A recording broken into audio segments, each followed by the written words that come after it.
Welcome back, everybody, to another episode of Advice from a Call Center Geek, the call center and contact center podcast. We try to give you some actionable items, take back in your contact center, improve the overall quality, improve the agent experience, hopefully improve the customer experience as well. I guess that's really why we're here.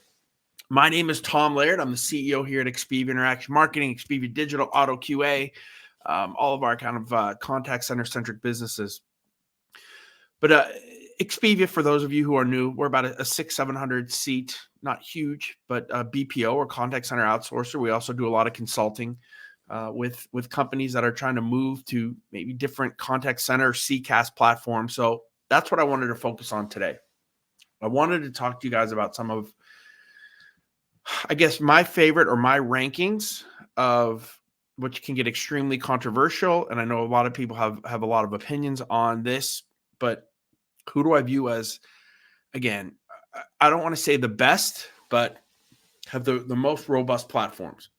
So a couple things before I get into that. Number one, I think I wanted to talk more about this when I saw a lot of the analysts come out with their reports over the last couple of years, right? You have the Gartner Magic Quadrant, you have the Forrester Wave, you have compasses, and you have wheels, and you have spokes, and you have all these different reports that come out, and some of them I think are close to how I view the market. Not to say how I view it is the end all be all, but some of them are way off, right? I mean, like not even close. Like the providers that they have as kind of the leaders, I would not send to any client ever on a consulting side. And when you peel back the onion on this, the analyst thing is, I think it's kind of broken, right? All of these, whether you're all of them do it. So the _NICEs, the Genesises, the UJETs, the Five9s, the Variant just had their analyst summit. And again, I think that there's the difference between having a conference where you're talking about all your tools, right? And then there's the whole whining and dining of analysts, right? Taking analysts to Portugal, into, I think NICE took theirs to Machu Picchu, over this past year. Right. So you wine them and you dine them. And there's a little bit, in my mind, of a skewing of results because it is a little bit of a pay to play, when it comes to some of this analysts. Now, I'm not saying that they're paying people off. I'm saying the overall industry, this is how most industries are, how analysts do the reports is kind of broken. And I just want to be that, I don't know, the person who's never been wined and dined on any of this stuff, who just sees it all the time, who talks about it in the industry all the time, who I've taken so many different demos with so many different companies that I think I have a really good feel for how the industry is out there, what's going on. And I want to give my unbiased opinion. Now, having said that too, I know some of you guys are going to say, well, I am a NICE customer, right? I do use CXone in our BPO. So is there some bias there? Maybe, right? I don't think anybody would disagree or say that NICE is not one of the top contenders anyway. Right? I'm not going to rank it like a top 10. I'm going to just kind of talk about, I think leaders and maybe a group of CcaaS providers that are below them, some up and comers that I think I don't know enough about, that I think people need to check out and I need to check out as well. But that's kind of where my thought process, or where I'm coming at this from. Let me also say this. No one that I'm going to talk about here is a poor or a bad company. Like all of these companies, if I'm even talking about you, right, that means you've been doing some really cool things, right? Not every CcaaS provider is for every single customer, right? It's kind of like if you have kids and you want the, like my wife, we've been talking about getting the third row for the SUV, right? So we can, take our kids' friends, right? I'm not buying a BMW sports car, right? And it's the same thing when you talk about contact center and technology providers. You have to find the right fit. And that might mean not that BMW, right? But it might mean an awesome Ford, right? So I want to just say that too. I'm not putting down any provider. I think they're just different use cases and different specialties for different companies. So let me get into this now. And I don't think that if you look at any analyst report and they don't have NICE and Genesis, and I believe now Five9 as well, in that kind of total leader category, we might disagree on who's 1, 2, or 3, but I don't think it's even close, in my opinion, right? That those guys aren't, 1, 2, or 3. So I would say that it is the nice Genesis in 5.9 in really no particular order. Those are the BMWs. Those are the enterprise guys. Those are the have every bell and whistle, most of the tools. Nice. I love because one of the things they have is I think they have leading technology, and now everything is native to the platform. So they used to be in Contact and there used to be Nice, right? They came together when in Contact says, hey, we have this really good cloud ACD, but Nice has really all of these WFM and analytics and all these unbelievable tools. But Nice says, yeah, we have all these tools. We don't really have an ACD, but we're prem-based. So they joined together to take the best of both companies. And now most of all of the on-prem solutions have been migrated onto the platform in CXone and are now in the cloud. So that makes things really easy from an integration standpoint. Everything is there now. Are they a little bit more expensive? Yeah, I think they are, compared to a lot of the other. But I think, again, you get a lot with it. Genesis and 5.9 have been kind of going tooth and neck. Genesis made great strides. I mean, they're if you looked at, whatever, say 7, 8, 9 years ago, we weren't even talking about them, right? They're on cloud, or they're non-on-prem, right? So their cloud solution has really done really cool things. And I think, even now what they're doing with some of the AI things is really cool. 5.9 has kind of always been there, and they're kind of been, I don't want to say steady Eddie, but they've been up and down. And I think they're up now. Again, if you look at most of these guys, they have some type of AI integration. They're doing some type of back-end AI. They also allow you to integrate with any other AI tool very easily. And obviously, any other integrations into, CRMs, proprietary systems, banking cores, all that stuff is pretty much native, and all that stuff has been built out in those platforms. So for me, I have an enterprise customer. They have maybe a couple hundred seats down to 50 seats, down to 30 seats.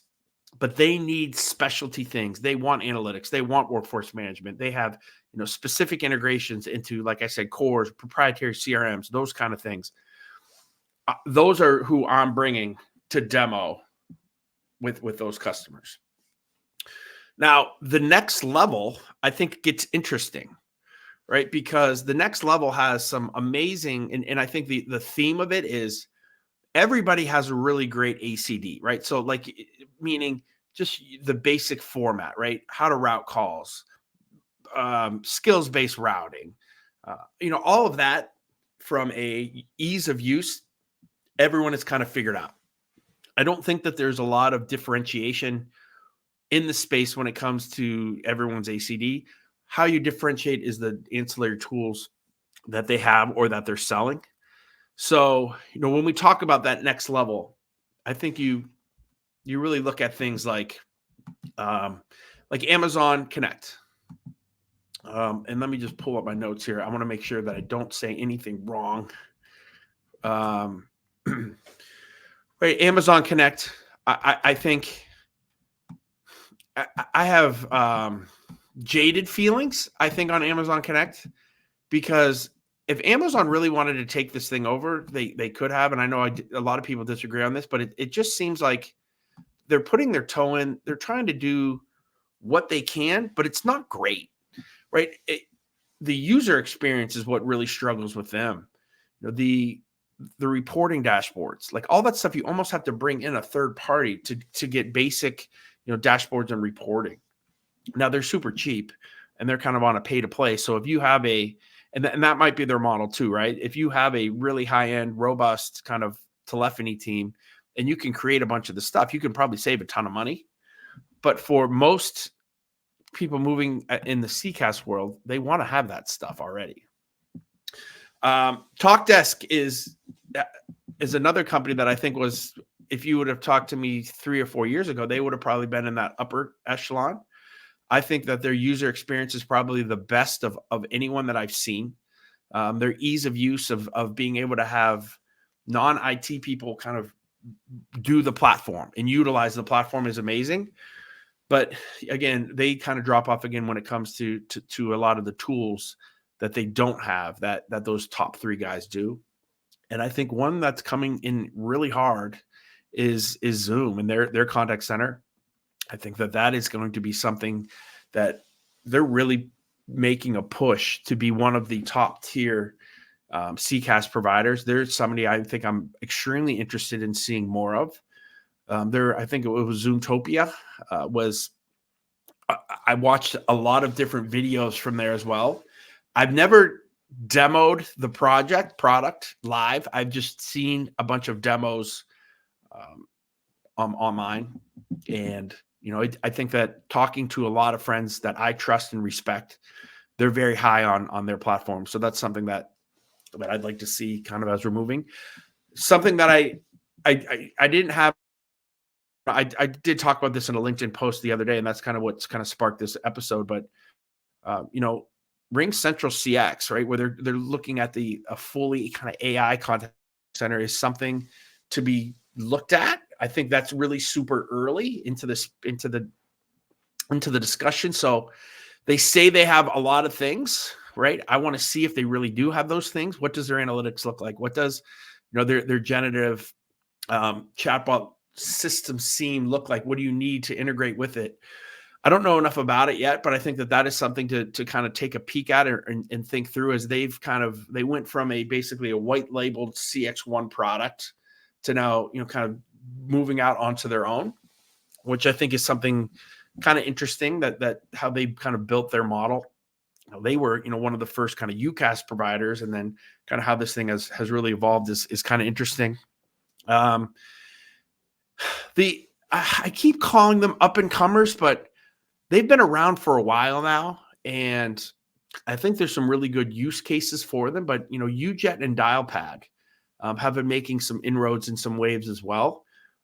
They're a little bit newer, than kind of those legacy.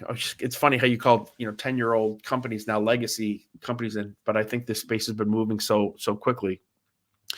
But there's specific companies that I would bring, UJet, especially a Dialpad too. There's some really interesting things that I think that those guys are doing. Been very forward thinking. The technology is there. Here's what I get worried about with a lot of the newer guys. And I don't think that this gets talked enough about, but we talk about back-end infrastructure. We talk about, being on AWS. We talk about, the uptimes of some of these providers. And, I know things have really advanced in the last even 5 to 6 years, but I know how inContact, because we've been a very long customer with them, the pain points that they went through when they were growing and scaling, and how they did go down a lot. Now, I have not been down in probably, I'm knocking on wood, the last 2 to 3 years, like literally never been down, right? So NICE and CX1, I mean, they've really figured that out. Those are things, those growing pains, right? That I worry about again with younger companies.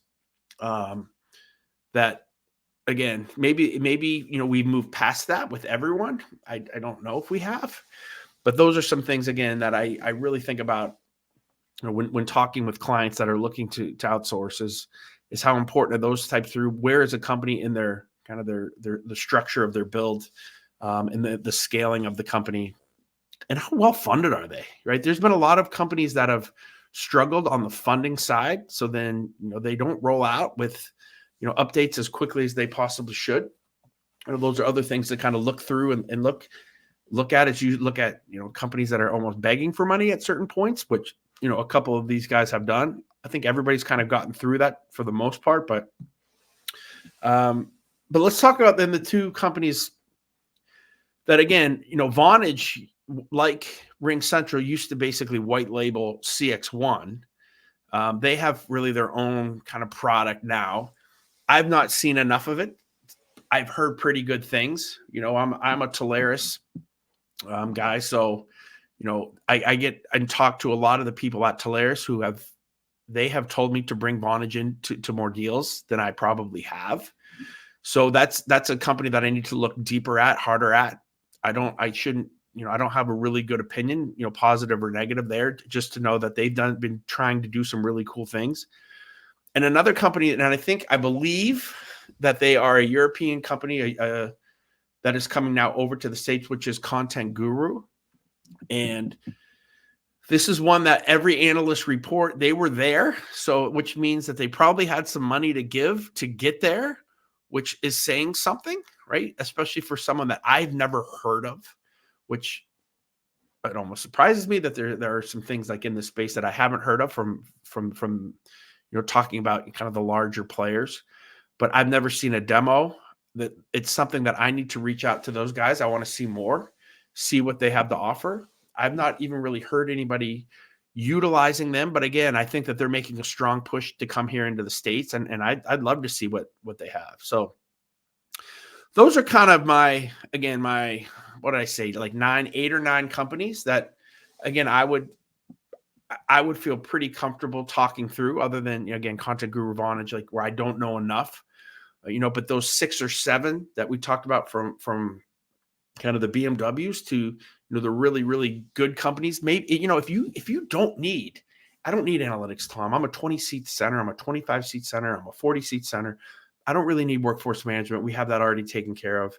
I don't really need, analytics. All I need is a really good ACD. I need multi-channel or omni-channel and maybe a QA platform. Then you don't have to go to the most expensive deal, right? You can utilize, because these providers are really, really good, and you're not paying for all the bells and whistles then. But if you want all the bells and whistles, it's there too, right? I want workforce management, analytics, agent assist, real-time analytics, advanced report. Like, I need everything. That's there too. And you're going to pay a little bit more, but the products that you're going to get are going to be there. So again, it's not a one size fit all. And I think a lot of companies are trying to differentiate themselves that way, making sure that, they're not competing maybe with the NICEs and the Genesis and the 5.9s. And they want to kind of go their route with a smaller enterprise type customer, or somebody that, has a bunch of tools already that they don't want to give up, but they just want to, have them slapped onto the ACD, those kind of things. There's a place for that.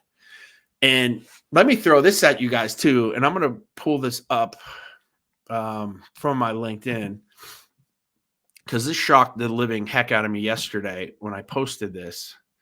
And my friend Eric Krause sent me the T-Tech investor or analyst report for third quarter, or their earnings report. I'm sorry, not their analyst, from their earnings call.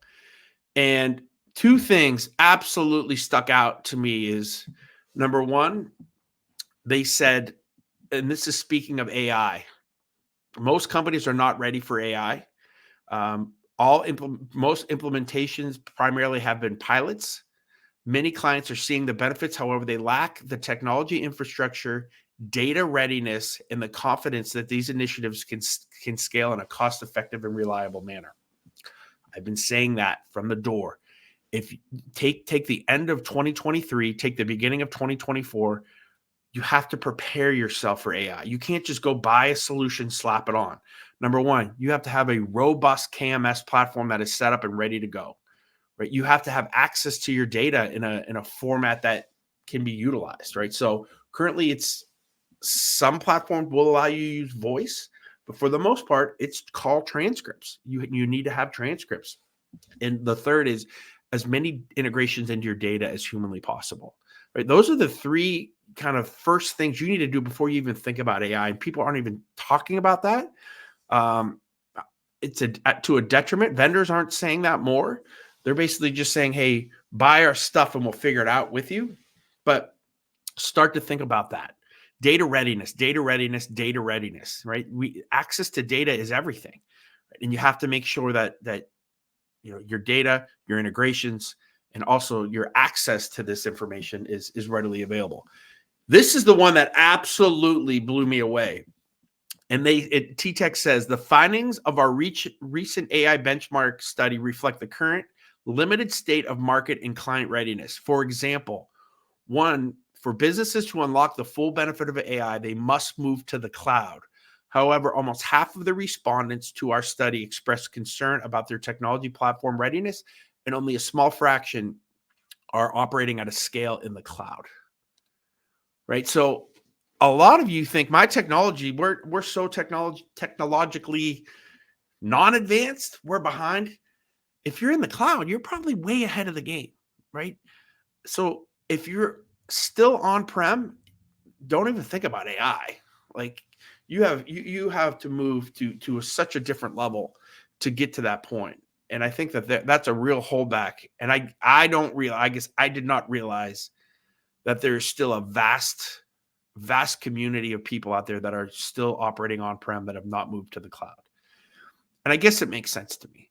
Now that when you really think about it, it's just like, and I guess at least in my world, working with auto QA, so many organizations, like I had no idea there were so many that are still using Excel spreadsheets for quality assurance.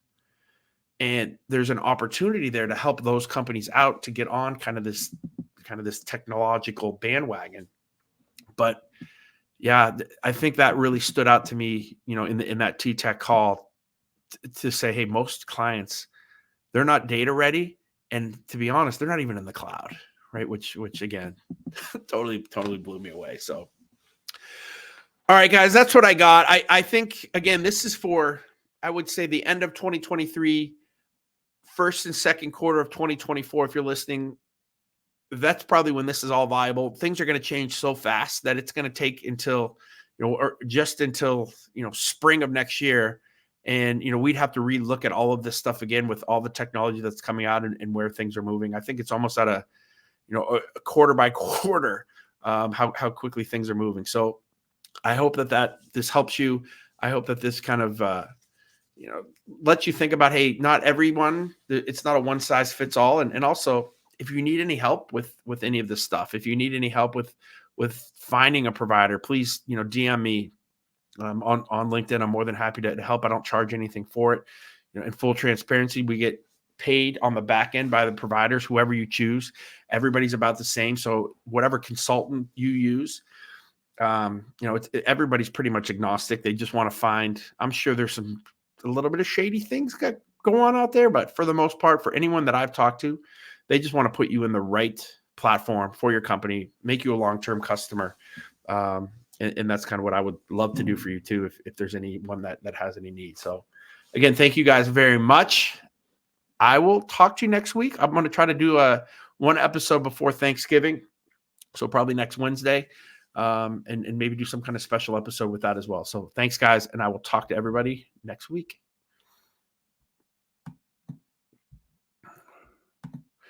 TikTok, what's up?